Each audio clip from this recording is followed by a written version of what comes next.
नमस्कार प्रिय छात्रों, स्वागत है आपका अपनी ही YouTube channel supreme online classes पर। और आज इस वीडियो लेक्चर में हम लोग देखने वाले हैं एक्सरसाइज 1.2 प्रश्न क्रमांक 3 को। जैसा कि प्रश्न आपको स्क्रीन पे दिखाई दे रहा है, मैं एक बार प्रश्न को पढ़ ले रहा हूं।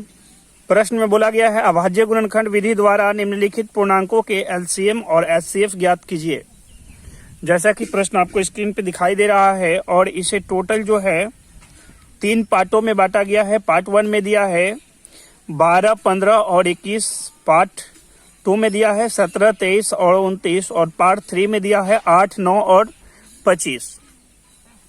इनमें हमें एचसीएफ और एलसीएम निकालनी है केवल। चलिए तो मैं पार्ट 1 को लिख ले रहा हूं। तो जैसा कि पार्ट 1 में दिखाई दे रहा है 12, 15 और 21 का एचसीएफ और एलसीएम निकालनी है।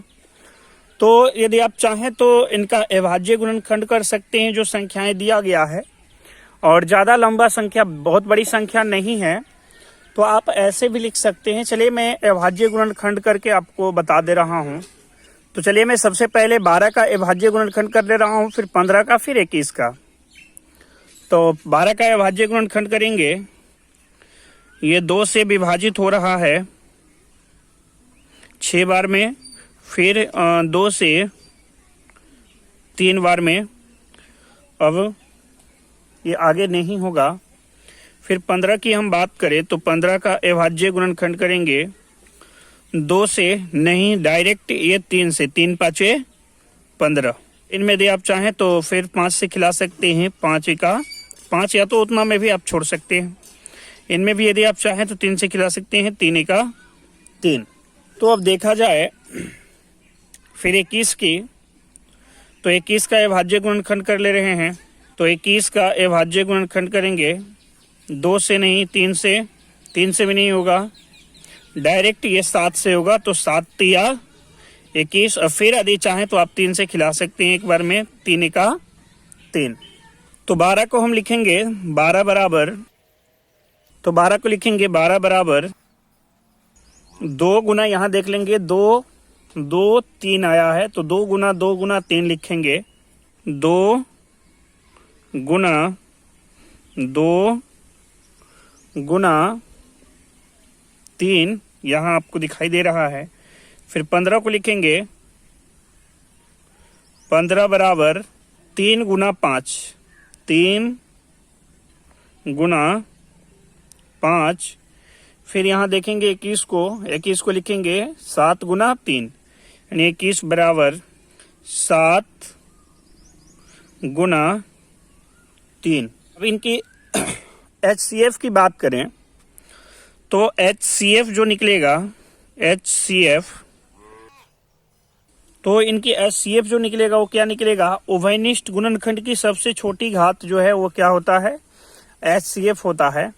तो उभयनिष्ठ हम देखेंगे इनमें कौन है, तो देख रहे हैं 3 3 3 तीनों में विद्यमान है, तीनों में दिखाई दे रहा है।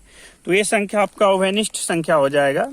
इनकी सबसे छोटी घात, तो छोटी घात सभी में देख रहे हैं कि कुछ भी नहीं, पावर इस पे है तो हम 1 मानकर चलेंगे।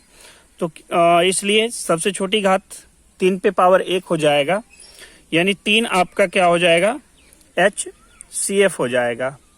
अब इनकी LCM की बात करें तो LCM जो निकलेगा, LCM तो उभयनिष्ठ गुणनखंड की सबसे बड़ी घात, सबसे पहले 2 देख रहे हैं, 2 बार है तो इनको 2 पे पावर 2 लगा लीजिए, या तो 2 को 2 बार गुना में लिख दीजिए।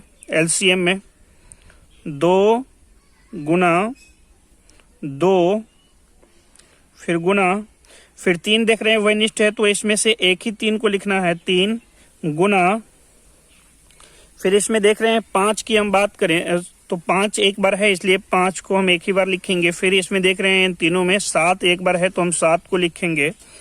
अब इनको मैं गुना कर ले रहा हूं, तो चलिए मैं गुना करके दिखा दे रहा हूं। जब इनको गुना करेंगे तो देखिए 2 दूना 4, 4 तिया 12, 12 पंचे 60, 60 गुना 7 करेंगे तो 7 6 के 42, 420 आ जाएगा। मैं करके दिखा दे रहा हूं।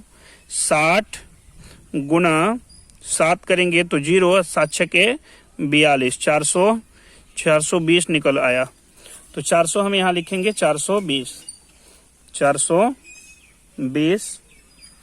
तो ये आपका एलसीएम निकल आया।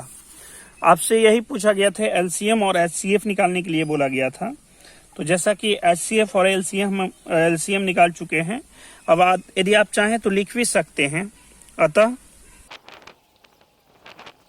इस तरह से आप चाहें तो लिख भी सकते हैं। अतः एचसीएफ 3 और एलसीएम 420, ये आपका आंसर हो जाएगा।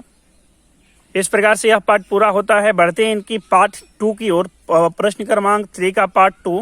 हाँ, यदि चैनल पे पहली बार आए हैं, अभी तक यदि चैनल को सब्सक्राइब नहीं किए हैं तो चैनल को सब्सक्राइब करें और पास में बेल की घंटी आएगी उसे भी दबाएं, ताकि जब भी मैं न्यू वीडियो अपलोड करूं या लाइव क्लास लूं तो वीडियो का नोटिफिकेशन सबसे पहले आप तक पहुंचे।